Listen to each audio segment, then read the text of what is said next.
As Jesus started on his way, a man ran up to him and fell on his knees before him. "Good teacher," he asked, "what must I do to inherit eternal life?" "Why do you call me good?" Jesus answered. "No one is good except God alone. You know the commandments. You shall not murder. You shall not commit adultery. You shall not steal. You shall not give false testimony. You shall not defraud. Honor your father and mother." "Teacher," he declared, "all these I have kept since I was a boy." Jesus looked at him and loved him.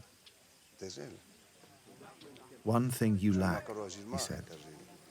"Go, sell everything you have and give to the poor, and you will have treasure in heaven. Then come, follow me." At this, the man's face fell. He went away sad because he had great wealth. Jesus looked around and said to his disciples, "How hard it is for the rich to enter the kingdom of God." The disciples were amazed at his words. But Jesus said again, "Children, how hard it is to enter the kingdom of God. It is easier for a camel to go through the eye of a needle than for someone who is rich to enter the kingdom of God." The disciples were even more amazed and said to each other, "Who then can be saved?" Jesus looked at them and said, "With man this is impossible, but not with God. All things are possible with God." Then Peter spoke up.